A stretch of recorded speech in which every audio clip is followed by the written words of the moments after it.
यूं पूरा खानदान शहीद हो गया, हत्ता कि इमाम हुसैन अलैहिस्सलाम का जसद मुबारक घोड़ों तले रोंदा गया और सर नेज़े पे उठा लिया गया, बदन से कपड़े उतार दिए गए, किसी ने दस्तार संभाली, किसी ने जुब्बा बनियान, हर शय जसद हुसैन से उतार दी और जसद हुसैन पर घोड़े दौड़ाए गए। सर नेज़े पर है, तमाम सादात के जसद करबला की रेत में है, मगर दिल अब भी नहीं भरा।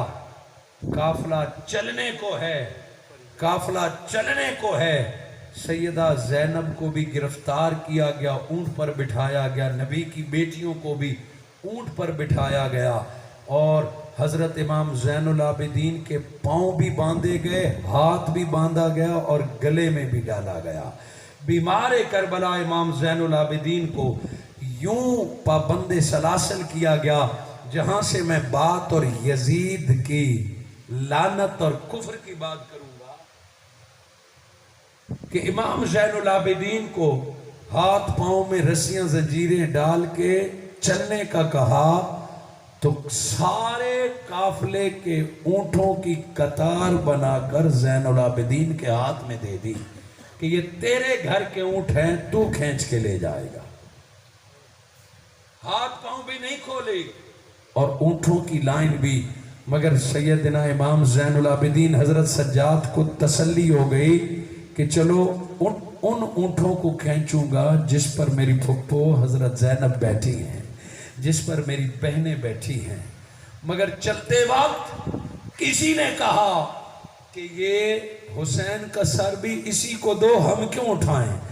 नेज़े पर इमाम हुसैन का सर है और नेज़ा इमाम ज़ैनुल आबिदीन के हाथ में दे कि ये भी तूने उठाना है, ये जितना पैदल चलना है, अपने बाप का सर तू खुद उठा।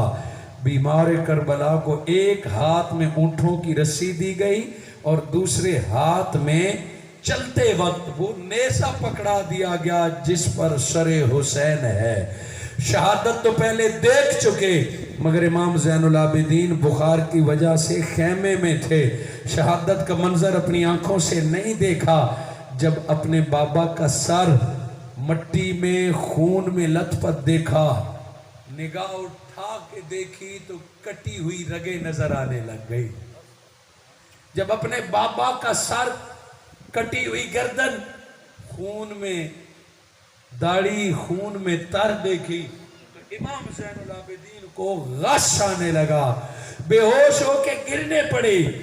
जब इमाम ज़ैनुल आबिदीन को गश आने लगा तो सरे हुसैन से फिर खून जारी हो गया, आंखों से आंसू नहीं, इमाम हुसैन की कटी हुई रगों से खून जारी हुआ और इमाम ज़ैनुल आबिदीन के सफ़ेद कपड़ों पर खून गिरना शुरू हो गया।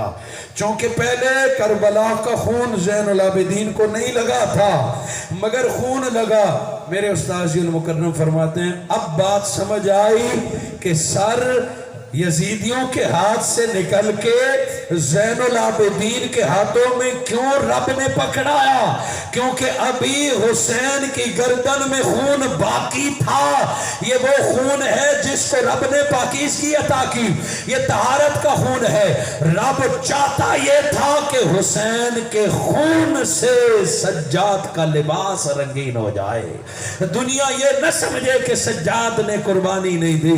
सो किसी यजीदी के जिस्म पर क्यों गिरे, क्योंकि जहां नबी का खून लग जाता है वो जिस्म जलने से महफूज हो जाता है। मेरे आका का खून अगर बदन पे लग जाए, उस बदन को आग नहीं जलाते।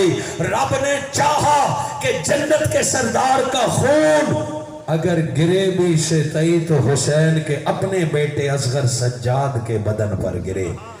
जब इमाम ज़ैनुल आबिदीन गश खा के गिरने लगे, खून आंसुओं की तरह टपक टपक के बदन पे गिरने लगा, जरा सोचिए उस बेटे के दर्द का क्या आलम होगा कि कातिल भी सामने है और बाबा का सर भी हाथ में है।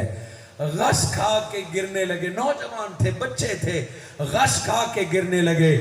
اونٹ پر سے بیٹھ کے علی کی بیٹی سیدہ زینب للکارے، سجاد اپنے قدم بھی سنبھال، میرے بھائی حسین کی عزت تیرے ہاتھ میں ہے۔ گردن کٹ گئی مگر اللہ نے حسین کا سر نیچے نہیں گرنے دیا۔